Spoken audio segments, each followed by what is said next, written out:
Hello बच्चों, let's read the question. Question कह रहा है करेक्ट स्टेटमेंट या स्टेटमेंट्स आर, एक या एक से ज्यादा भी हो सकते हैं। पहला बोल रहा है क्रोमियल क्रोमाइड। क्रोमियल क्रोमाइड हमारी यूज होती है बेंजल्डिहाइड की फॉर्मेशन में टॉल्विन से। दूसरा बोल रहा है एल्डिहाइड और कीटोन जब हाइड्रोजन साइनाइड के साथ रिएक्ट करते हैं तो ये यील्ड करते हैं साइनोहाइड्रिन्स। ऑप्शन सी बोल रहा है कीटोन ज्यादा रिएक्टिव हैं एल्डिहाइड से न्यूक्लियोफिलिक एडिशन रिएक्शन में।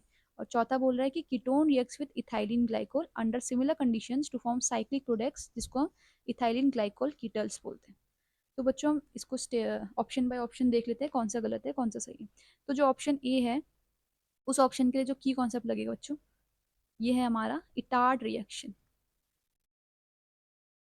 इटार्ड रिएक्शन में क्या होती है, हमारी हमारी फॉर्मेशन होती है बेंजेल्डिहाइड की। कहाँ से? टॉल्विन से। और किसके साथ? क्रोमिल क्लोराइड के साथ। तो क्या लेते हैं हम? टॉल्विन लेते हैं। This is our टॉल्विन।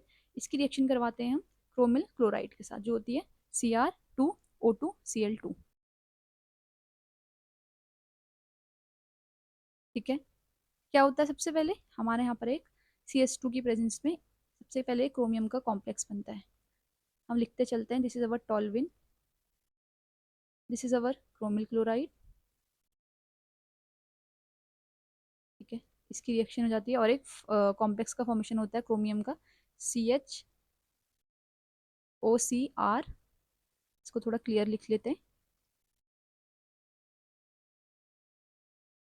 OCrOHCl2 whole twice. ये हमारा बन गया एक क्रोमियम का कॉम्प्लेक्स।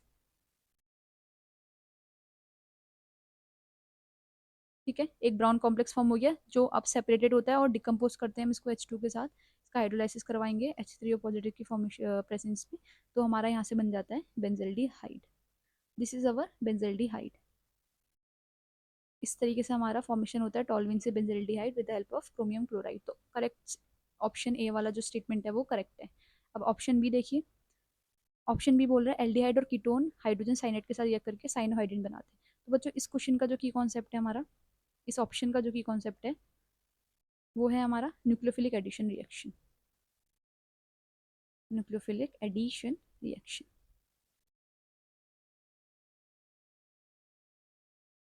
अब एल्डिहाइड और कीटोन हमारे कार्बोनिल कंपाउंड्स होते हैं। ये हमारी जब हम हाइड्रोजन साइनाइड के साथ रिएक्शन करते हैं तो ये साइनोहाइड्रिन यूज करते हैं। ये चीज़ करेक्ट है। तो क्या करते हैं हम HCN की, हम जब रिएक्शन OH माइनस के साथ करवाते हैं, ठीक है, यहाँ से हमारा CN बन जाएगा और H2O निकलेगा। अब हम कार्बोनिल कंपाउंड या ये एल्डिहाइड हो सकता है या ये क्या हो सकता है, कीटोन हो सकता है, इसकी रिएक्शन CN के साथ करवाते हैं। तो क्या होता है हमारा एक, सबसे पहले तो हमारा टेट्राहेड्रल इंटरमीडिएट बनता है O माइनस CN का। ठीक है। ये यहाँ से नहीं होगा, ये ऐसे होगा। ये हमारा इंटरमीडिएट बन गया। इसके बाद H प्लस के साथ जब होती है तो यहाँ से CN और ये जो O माइनस है यहाँ पर इसकी जगह पे OH आ जाएगा और ये फॉर्मेशन हो गई। तो यहाँ पे क्या हुआ, यहाँ से हमने CN माइनस बनाया। अब C और O के बीच में ये वाला बॉन्ड O की साइड शिफ्ट होगा। O की साइड शिफ्ट हुआ तो कार्बन के पास पॉजिटिव आ गया और ऑक्सीजन के पास माइनस आ गया और इसके पास ऑलरेडी माइनस था तो ये चले गया पॉजिटिव वाले के साइड। तो यहाँ से इसने एक कॉम्प्लेक्स बना लिया।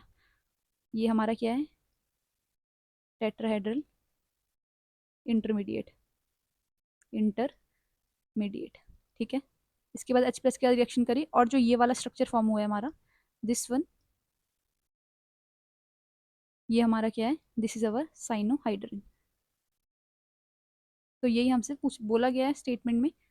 तो ये वाला ऑप्शन भी हमारा हो गया है करेक्ट कि हाँ भाई साइनोहाइड्रिन बनाता है। ऑप्शन सी बोल रहा है कि कीटोन ज्यादा रिएक्टिव होते हैं एल्डिहाइड से न्यूक्लियोफिलिक एडिशन रिएक्शन में।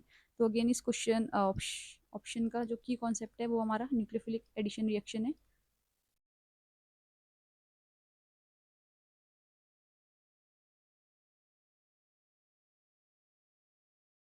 Addition reaction.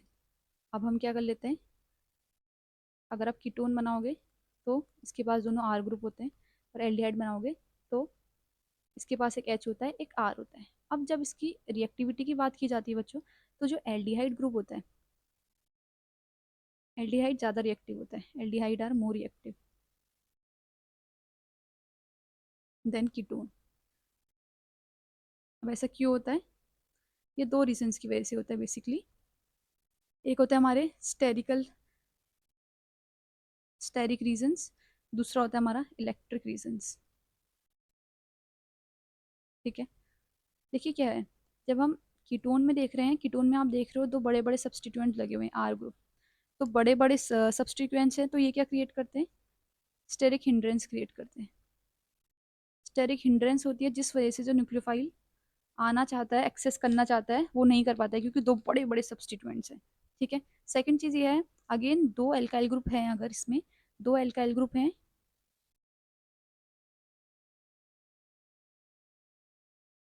दो एल्काइल ग्रुप से क्या होगा, जो ये कार्बन की इलेक्ट्रोफिलिसिटी है वो क्या हो जाती है, कम हो जाती है, लोअर्स द इलेक्ट्रोफिलिसिटी बोलेंगे, फिलोसिटी ऑफ कार्बन। अब इलेक्ट्रोफिलिसिटी कम हो गई तो न्यूक्लियोफिलिक एडिशन रिएक्शन के लिए थोड़ा ये कम शो करेगा। जबकि जब आप इसमें देख रहे हो तो इसमें सिर्फ एक ग्रुप है, बड़ा वाला ग्रुप, दूसरा तो हाइड्रोजन है एल्डिहाइड में। ठीक है, यहाँ पर क्या था हमारा, ट्वेल्थ का lowers the electrophilicity of carbon, carbonyl carbon मतलब कार्बोनिल मतलब ये वाला कार्बन। तो इस वजह से हम क्या बोलेंगे, जो हमारे एल्डिहाइड हैं वो मोर रिएक्टिव होते हैं। जो जो सी ऑप्शन है वो हमारा इनकरेक्ट हो गया। डी ऑप्शन देखिए कि कीटोन्स रिएक्ट करते हैं इथाइलिन ग्लाइकोल के साथ under similar conditions to form cyclic product form होता है कह रहे हैं इसमें, जिसको हम बोलते हैं इथाइलिन ग्लाइकोल कीटल्स। तो डी देख लेते हैं हम। इसमें क्या हमारा, देखिए जब मैंने लिया, इसकी रिएक्शन मैंने करवाई, O H O H H C L की प्रेजेंस में, तो फॉर्मेशन होता है हमारा यहाँ से साइक्लिक, ये और ये हमारा है इथाइलिन ग्लाइकोल कीटल, इथाइलिन ग्लाइकोल कीटल। तो वही हुआ, हमने बोला क्या, कीटोन्स ने रिएक्शन करी इथाइलिन ग्लाइकोल के साथ, कीटोन ने रिएक्शन करी इथाइलिन ग्लाइकोल के साथ, और क्या बनाया इसने, साइक्लिक प्रोडक्ट बनाया। ठीक है, जिसको हमने बोला इथाइलिन ग्लाइकोल कीटन। अब इसमें होता क्या है, जो हमारी ड्राई HCl होती है, ये जो ड्राई HCl है, ये क्या करती है, प्रोटोनेट कर देती है ऑक्सीजन को, कार्बोनिल कंपाउंड का जो ऑक्सीजन है इसको प्रोटोनेट कर देती है। और क्या करेगी, प्रोटोनेशन हो गया तो इलेक्ट्रोफिलिसिटी बढ़ा देती है, इस कार्बोनिल कार्बन की इलेक्ट्रोफिलिसिटी को बढ़ा देती है। ठीक है, तो जो डी स्टेटमेंट है हमारा ये भी करेक्ट है। अब मैच कर लीजिए, एक सी इनकरेक्ट आया हुआ है हमारा, बाकी सब सही आए हैं। तो ऑप्शन में ऐसा देखिए जिसमें सी नहीं है, सी इसमें नहीं है, इस वाले ऑप्शन को कट कर दीजिए, इस वाले ऑप्शन को कट कर दीजिए। अब ए बी और डी तीनों हमारे करेक्ट थे, तो ऑप्शन ए हमारा करेक्ट आंसर हो जाएगा। I hope you understood this question बच्चों, थैंक यू।